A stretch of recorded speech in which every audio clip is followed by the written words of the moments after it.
Good morning, students. Welcome to your online class. And today we will again continue with the topic of NPE 1986. और कल हम लोगों ने part 3 start कर दिया था, but we have not completed it yet. So आज भी हम लोग उसी को कंटिन्यू करेंगे, right? And yes, I hope that you all are doing well and your family is also doing well. Now let's start with the class. So continuing with the part 3 of NPE 1986, the next point says that India has always worked for peace and understanding between nations, right?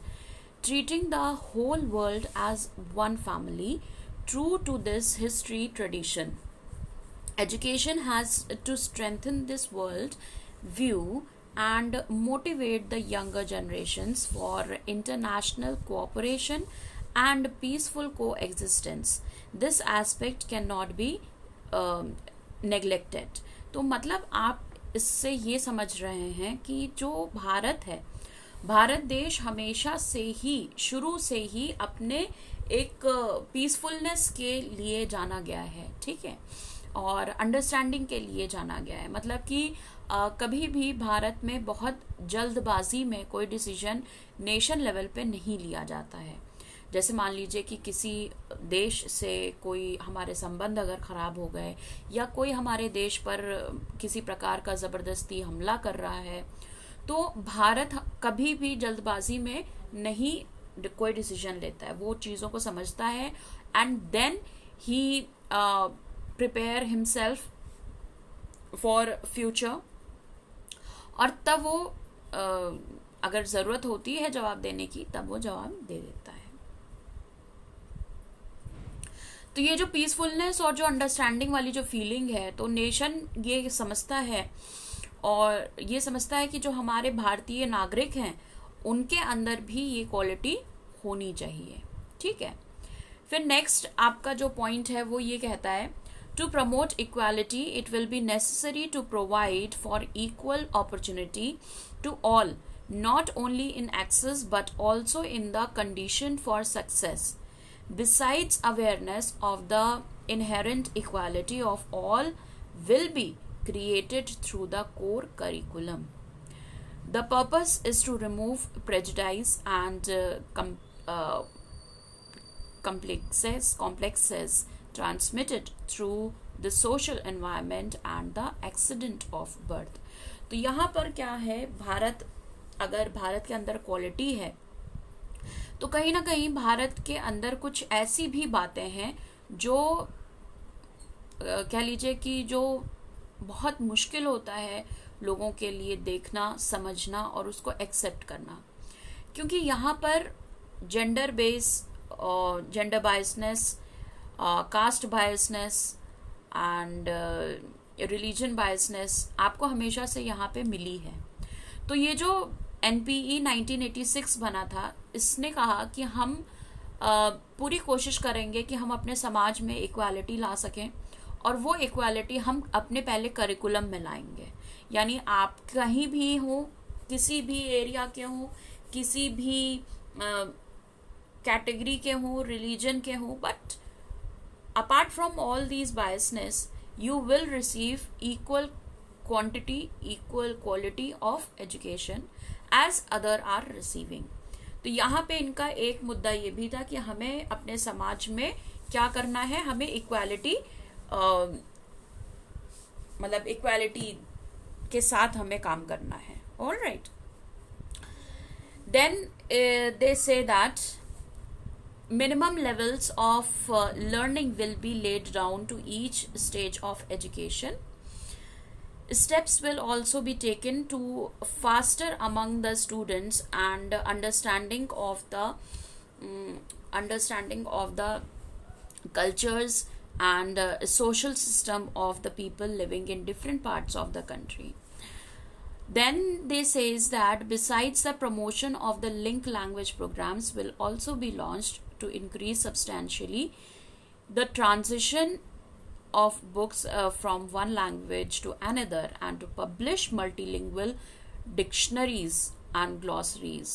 The young will be encouraged to undertake the rediscovery of India and each in his own image and perception. तो basically इनका ये कहने का मतलब है कि हम हर level के, हर स्टेज की जो एजुकेशन है उसमें हम कह लीजिए कि मिनिमम लर्निंग हम देंगे. यानी लर्निंग का मतलब हो गया कि हमारी ये कोशिश रहेगी कि बच्चे ज़्यादा बुक से ना जुड़े रहें, मतलब उनके अंदर सिर्फ बुकिश लैंग्वेज ही ना आए. ठीक है, बुकिश लैंग्वेज के साथ साथ उनके अंदर भाईचारा भी आए, जो उनके साथ और स्टूडेंट्स हैं, जो उनके साथ और लोग हैं जो अलग अलग कल्चर से बिलोंग करते हैं, उनके कल्चर्स के बारे में भी हम लोगों को पता चले. तो ये हम या तो बुक्स के थ्रू कर सकते हैं और मतलब बुक्स में उन कल्चर्स को शामिल कर सकते हैं. फिर डिक्शनरी बना सकते हैं जिसमें डिक्शनरी में कह लीजिए कि अलग अलग मीनिंग होगा, हर लैंग्वेज का मीनिंग होगा, हर वर्ड का मीनिंग होगा. ठीक है, और प्लस इन्होंने कहा कि हम लोग अगर मतलब इस तरीके से हम लोग काम करेंगे कि बुक्स में भी अदर कल्चर्स को इन्वॉल्व करें, उनके बारे में प्रमोशन करें, लोगों को पता चले, रिस्पेक्ट करें, और प्लस जो लैंग्वेज है उसको हम एक्सप्लोर करें. तो इस तरीके से करने से क्या होगा कि जो हमारे यंगस्टर्स हैं, हमारे देश के जो यंगस्टर्स हैं, उनके अंदर कहीं ना कहीं एक इनकरेजमेंट आएगा towards the other cultures, towards other religion. ठीक है, तो ये एक आपस में कम्युनिकेशन भी बनाएगा और प्लस आपस में ये कहीं ना कहीं लोगों को साथ में जोड़ेगा भी. ठीक है, तो ये इनका एक मोटिव था. फिर ये कहते हैं in higher education in general and technical education in particular. Higher education in general and technical education in particular. ठीक, दोनों चीज़ों को ये लोग ध्यान में रख रहे हैं. ये कहते हैं कि steps will be taken to facilitate inter regional mobility by providing equal access to every Indian of requisite merit regardless of his origin. The universal character of universities and other institutions of higher education is to be underscored. तो basically इनका ये कहने का मतलब है कि चाहे पढ़ाई जो बच्चा कर रहा है, अगर वो पढ़ाई हायर एजुकेशन की है तो भी हम उसको पूरी तरीके से एक्सप्लोर करेंगे, और अगर पढ़ाई टेक्निकल लाइन की है तो भी हम उसको पूरी तरीके से एक्सप्लोर करेंगे, और इस पैमाने पे एक्सप्लोर करेंगे कि हर बच्चा उसको ले सके, मतलब वो एजुकेशन उसको ले सके. ठीक है, तो जैसा कि हम लोग ने पहले भी पढ़ा था कि इन लोगों का जो मेन फोकस था वो साइंस एंड टेक्नोलॉजी पे था, क्योंकि आने वाला जो समय था वो पूरा का पूरा किस पे निर्भर है, साइंस एंड टेक्नोलॉजी पे. ठीक है, तो इनका बेसिकली जो मोटिव था एजुकेशन में वो ये था कि सारे बच्चों का जो डेवलपमेंट हो वो ओवरऑल हो, बट कहीं ना कहीं जो टेक्निकल पर्टिकुलर एरिया है वो और अच्छे से बढ़े. ठीक है, तो ये सारी बातें थी इन्होंने जो कही. फिर इन्होंने कहा कि in the area of research and development. अब रिसर्च की बात ये कह रहे हैं कि research and development and education in science and technology, special measures will be taken to establish network arrangements between different institutions in the primary to prove their resources and participate in projects of national importance. तो basically ये कहना चाह रहे हैं यहाँ पे, इस point में ये कह रहे हैं कि हमारा रिसर्च की फील्ड में भी डेवलपमेंट होना बहुत ज़रूरी है, और उस डेवलपमेंट को करने के लिए हमें अलग अलग इंस्टीट्यूशन से कांटेक्ट करने की ज़रूरत है. और जब हम अलग अलग इंस्टीट्यूशन से कांटेक्ट करेंगे then only we will be able to कह लीजिए कि जो आने वाला समय है उसको हम लोग कायदे से हैंडल कर पाएंगे. तो टेक्नोलॉजी की जो फील्ड है, जो साइंस की फील्ड है, these fields are of research field. तो रिसर्च का मतलब क्या हुआ कि हर वक्त उस फील्ड में काम करना होता है और वो चलता रहता है. जैसे आप मतलब अभी तक आप देखें तो हर दिन कहीं ना कहीं कोई नई टेक्नोलॉजी आ रही है, कोई नया वर्क साइंस में हो रहा है, कोई नई चीज़ें ढूंढी गई हैं, तो this all work belongs to research field only. तो यहाँ पे ये कह रहे हैं कि रिसर्च की जो फील्ड है उसको भी हमें डेवलप करने की ज़रूरत है, और उस डेवलपमेंट को करने के लिए हमें लोगों से कम्युनिकेट करने की ज़रूरत है, इंस्टीट्यूशन से कम्युनिकेट करने की ज़रूरत है। ठीक है। Then they say that the national as a whole will assume the responsibility of providing resource support for implementing programs of education transformation, including disparities, universalization of elementary education, and adult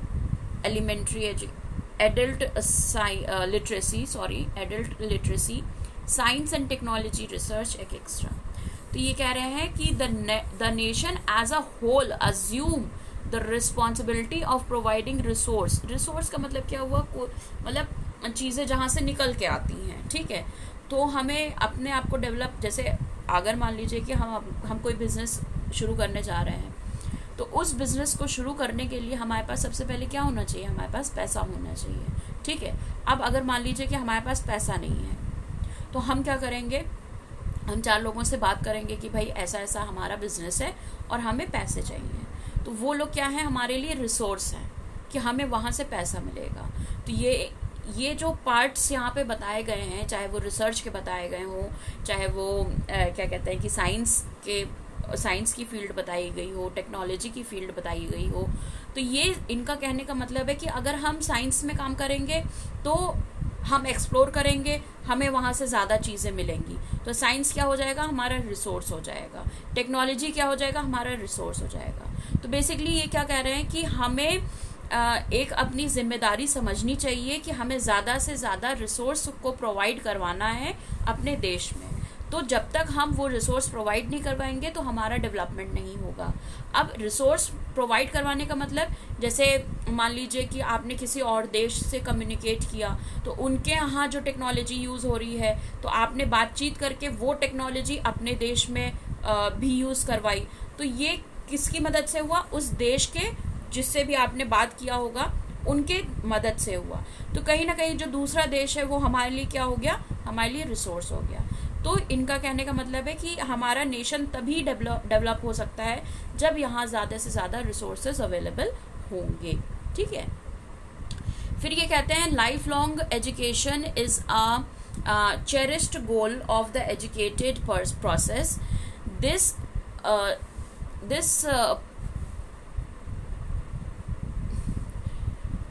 This indicates universal literacy. Opportunities will be provided to the youth, and agriculture, housewives, and industrial workers are professionals to continue the education of their choice at the pace suited to them. The future thrust will be in the direction of open and balanced learning. तो ये कहना चाह रहे हैं कि जो education है, जो शिक्षा है, वो कोई शॉर्ट टर्म कोर्स नहीं है। ठीक है। ये क्या है, लाइफ लॉन्ग प्रोसेस है। ठीक है। ये ज़िंदगी भर आपके चलता रहता है। तो हमें ऐसी, अगर कोई मान लीजिए कोई प्रोफेशनल है, कोई हाउसवाइफ है, कोई काम कर रहा है, और कोई एग्रीकल्चर से रिलेटेड है, कोई यूथ है, अगर वो अपनी फील्ड में एजुकेशन को आगे बढ़ाना चाहता है, यानी अपनी पढ़ाई को कंटिन्यू करना चाहता है, तो ही इज़ और शी इज़ ऑलवेज वेलकम। ठीक है। वो अपने चॉइस के हिसाब से, उनको ये फ्रीडम है कि वो अपने चॉइस के हिसाब से कोई भी कोर्स कर सकते हैं, कोई भी एजुकेशन जो उनको बेहतर लगता है वो कर सकते हैं कभी भी। ठीक है। तो ये चीज़ यहाँ पर एजुकेशन को इस तरीके से हमें बनाना है कि वो जो यूनिवर्सलाइजेशन जो टर्म यहाँ पे यूज़ किया गया है उसका पूरी तरीके से प्रयोग हो सके। ठीक है। I think I should wear my specs also now. Okay. तो नेक्स्ट पॉइंट ये कहते हैं the institutions which will be strengthened to play an important role in giving shape in the to the national system of education are the University Grants Commission, the All India Council of Technical Education, the Indian Council of Agriculture Research, and the Indian Medical Council. Integrated planning will be instituted among all these bodies so as to establish functional indulgence and reinforce program of research and put graduate education. Then together with the National Council of Education Research and Training, the National Institute of Education. Basically आपको ये जो paragraph बताया गया है उसमें ये बताया गया है कि कौन कौन से इंस्टीट्यूट हैं जिनको हमें अपने साथ मिलाकर काम करना होगा. तो वो टेक्निकल इंस्टीट्यूट भी है, रिसर्च इंस्टीट्यूट भी है, यूनिवर्सिटी इंस्टीट्यूट भी है, दैट इज़ योर यूजीसी, और ट्रेनिंग इंस्टीट्यूट भी है. तो मतलब ये सारे जितने भी इंस्टीट्यूट हैं इन सबको मिलकर तब काम करना होगा. और जो हम इंडिया का जो शेप हम सोच रहे हैं देने का, वो शेप बन के आ पाएगा. ठीक है. अब यहाँ पे नेक्स्ट जो पॉइंट कहा जा रहा है that is your meaningful partnership. अब मीनिंगफुल पार्टनरशिप क्या मतलब है, अब वो समझेंगे. द कॉन्स्टिट्यूशनल अमेंडमेंट ऑफ 1976, यानी कॉन्स्टिट्यूशन में थोड़ा सा चेंजेस हुआ था 1976 में, और उसकी बात ये यहाँ पे कह रहे हैं कि which includes education in the concurrent list. अब यहाँ पे आपको एक पॉइंट पता चल गया कि जो एजुकेशन जो पार्ट है वो कॉन्स्टिट्यूशन के कॉन्करेंट लिस्ट में कब आया, 1976. ठीक है. was a far-reaching step whose implications substantive and financial and administrative require a sharing of responsibility between the union government and the state in respect of this area of national life. तो यहाँ पे concurrent list में 1976 में जब education को involve किया गया तो उसमें ये चीज़ मेंशन करी गई कि एजुकेशन एक ऐसी फील्ड है जिसको अकेले कोई डेवलप नहीं कर सकता. इसलिए जो यूनियन गवर्नमेंट है, यूनियन गवर्नमेंट कौन सी हुई हमारी, जो सेंट्रल गवर्नमेंट है, और जो स्टेट गवर्नमेंट है, इन दोनों गवर्नमेंट को मिलकर काम करना पड़ेगा. और तब जाके जो हम एजुकेशन की फील्ड को जो डेवलप करना चाह रहे हैं वो डेवलप हो पाएगी. ठीक है.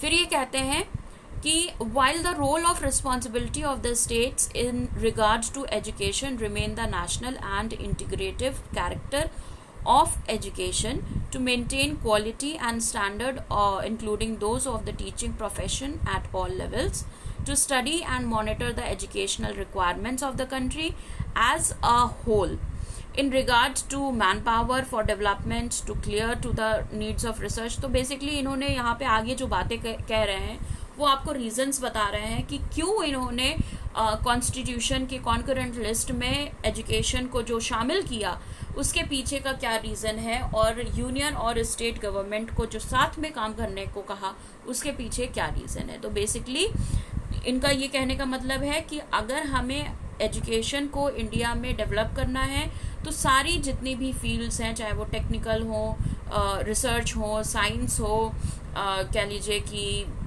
मतलब किसी भी तरीके की ज़रूरत हो, अगर उसको पूरा करना है तो दो गवर्नमेंट को एक साथ मिलकर काम करना पड़ेगा, जिससे कि हम मॉनिटरिंग अच्छे तरीके से कर पाएँ, कहाँ पे क्या ज़रूरत है, कहाँ पे क्या फॉल्ट है, कहाँ पे क्या कमियाँ आ रही हैं, उसको किस तरीके से पूरा करना है, ये सारी चीज़ें हम अच्छे से मैनेज करेंगे. तो इसलिए यहाँ पे यूनियन गवर्नमेंट और स्टेट गवर्नमेंट को ही कहा गया कि आप दोनों मिलकर इस चीज़ पे काम करेंगे. ठीक है. फिर पार्ट 4, अब यहाँ पे आपका पार्ट 3 कंप्लीट हो गया है. Now moving towards part 4, it is all about education for equality. ठीक है. अब यहाँ पे आपको सारी बातें जो पता चलेंगी वो इक्वालिटी के बारे में पता चलेंगी कि किस तरीके से एजुकेशन वहाँ पे मेन रोल प्ले कर रहा है, या आप इस चीज़ को इस तरीके से समझ सकते हैं कि किस तरीके से इक्वालिटी हम एजुकेशन के थ्रू समाज में ला सकते हैं. राइट. तो फर्स्ट टॉपिक यहाँ पे कह रहे हैं disparities. The new policy will be special emphasis on the removal of disparities and to equalize educational opportunity by attending to the specific needs of those who have been denied equally so far. ठीक है, तो इसका मतलब disparity का मतलब क्या हो गया यहाँ पे कि जो डिफरेंसेस जो हम लोग समाज में करते हैं, समाज के रह रहे लोगों में करते हैं, उस चीज को यहाँ पे हटाने की कोशिश एनपीई के द्वारा की गई है. ठीक है, तो मतलब इनका ये कहना है कि हम ऐसी एजुकेशन पॉलिसी लाएंगे जिसमें हम इक्वालिटी बेस पर सारे बच्चों को, सारे लोगों को हम शिक्षा प्रदान कर सकें. उन लोगों को भी जो अभी तक, आज तक जो सोसाइटी से जो अलग जिनको रखा गया है, उनको भी हम इन्वॉल्व करेंगे. ठीक है, फिर ये कहते हैं एजुकेशन फॉर वुमेन इक्वालिटी. इसमें अब भाई देखो कि कोई भी देश होता है तो वो, या कोई भी समाज होता है तो वो समाज किससे डेवलप होता है? वो महिलाओं से डेवलप होता है. अगर महिलाएं चली जाएं या महिलाएं खत्म हो जाएं या फीमेल जेंडर ही पूरा हट जाए तो उस समाज में कभी भी कोई भी ग्रोथ नहीं हो पाएगा, क्योंकि इस धरती का जो मेन पार्ट है ग्रोथ होने का वो महिलाएं हैं. तो जब तक महिलाओं को इनकरेज नहीं किया जाएगा, उनको डेवलप नहीं किया जाएगा, तो हमारा समाज भी डेवलप नहीं हो सकता है. ठीक है, तो यहाँ पे इन्होंने विमेन इक्वालिटी की भी बात करी कि हमें महिलाओं को भी बराबर का हिस्सेदार हर जगह पे रखना है, चाहे वो शिक्षा हो, चाहे वो कहीं कोई काम हो या समाज हो, हर जगह हमें वुमेन को और मेल को, जो मैन है, उनको हमें बराबर स्तर पे रखना है. फिर तो ये पॉइंट कहते हैं कि education will be used as an agent of basic change in the status of women. ठीक है, यहाँ पे जो कमीशन थी उसने कहा कि एजुकेशन एक मेन एजेंट होगा वुमेन की, जो हमारे भारत समाज में, जो भारतीय समाज में जो उसकी स्थिति है उसको बदलने की. क्योंकि पहले क्या था, पहले औरतों को घर से बाहर नहीं निकलने दिया जाता था, उनको पढ़ाई नहीं करने दिया जाता था, उनको सिर्फ घर के कामों में ही इन्वॉल्व करने देते थे, और मतलब वो उनके पास खुद के पैसे नहीं होते थे, उनको पैसों के लिए लोगों पे डिपेंड होना पड़ता था, वो अपनी इच्छाएं नहीं प्रकट कर पाती थी, वो अपने थॉट्स नहीं शेयर कर पाती थी. तो इस तरीके से क्या होता गया कि जो महिलाओं का जो स्तर था और जो महिलाओं की जो स्थिति थी वो दिन पे दिन बदतर से बदतर होती गई. तो वो उस सीन को, उस सिनारियो को चेंज करने के लिए कमीशन ने ये स्टेप उठाया कि हम एक एजुकेशन ही ऐसी चीज़ है जिसके थ्रू हम लोगों को जागरूक कर सकते हैं हर चीज़ के लिए. ठीक है, in order to neutralize the accumulated distortions of the past, there will be a well-conceived edge in favor of women. The national education system will play a positive and internationalist role in the empowerment of women. It will foster the development of new values through redesigned curriculum, textbooks, the training and orientation of teachers, decision makers and administration, and the active involvement of educational institutions. This will be an act of faith and social engineering.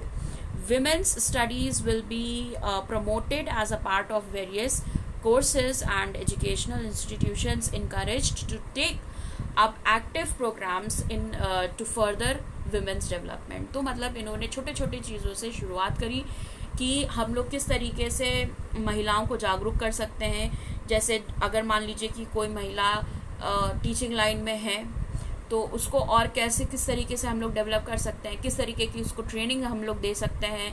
और जो महिलाएं teaching line में नहीं है, जो सिर्फ घर चलाती हैं, उनको हम लोग कैसे जागरूक कर सकते हैं कि वो एजुकेशन की तरफ आएँ, या जो पढ़ाई कर चुकी हैं. मतलब बहुत तरीके की महिलाएं होती हैं. कुछ होती हैं जो पढ़ाई कर चुकी होती हैं लेकिन काम नहीं कर रही होती हैं, कुछ होती हैं जो काम भी कर रही होती हैं, पढ़ाई भी कर रही होती हैं और घर भी चला रही होती हैं, और कुछ होती हैं जो सिर्फ घर चला रही होती हैं, ना वो पढ़ाई कर पाती हैं, ना वो काम कर पाती हैं बाहर का। तो इस तरीके की जो डिस्पैरिटीज़ जो महिलाओं के अंदर थी, उस चीज़ को हटाने के लिए सरकार ने एजुकेशन को एक अच्छा एजेंट के तौर पे, एक अच्छा इंस्ट्रूमेंट के तौर पे पेश करने की कोशिश करी।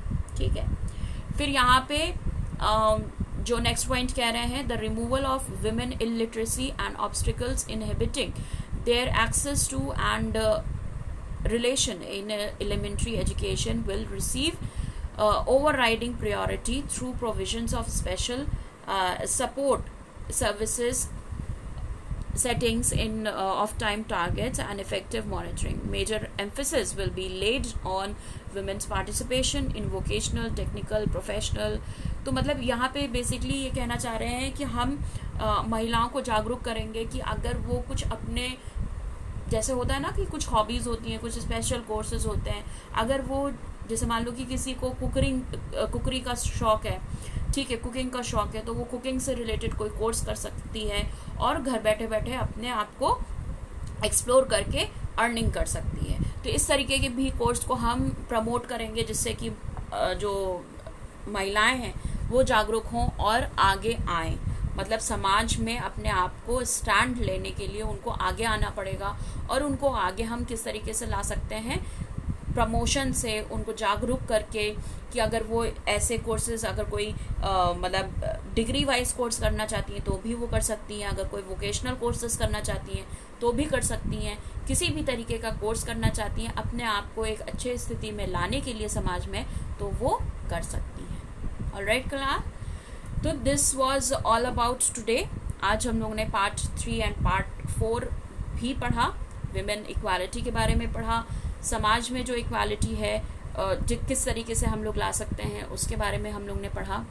And there are more points which we have to study, like as you can see on your screen, the next point is education of scheduled caste। तो कल हम लोग शेड्यूल कास्ट के बारे में पढ़ेंगे कि किस तरीके से उनको एजुकेशन हम लोग प्रोवाइड करवा सकते हैं। ठीक है, आज हम लोगों ने ये सारी चीज़ें पढ़ी। Do revise all the points relating to the points which I have given you in your notes, and you will be given few questions also, and you have to solve all the questions, and just whatever you have got the instruction, you have to follow all that.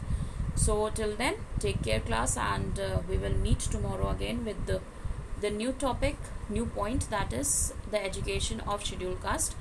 Till then, take care. Thank you class.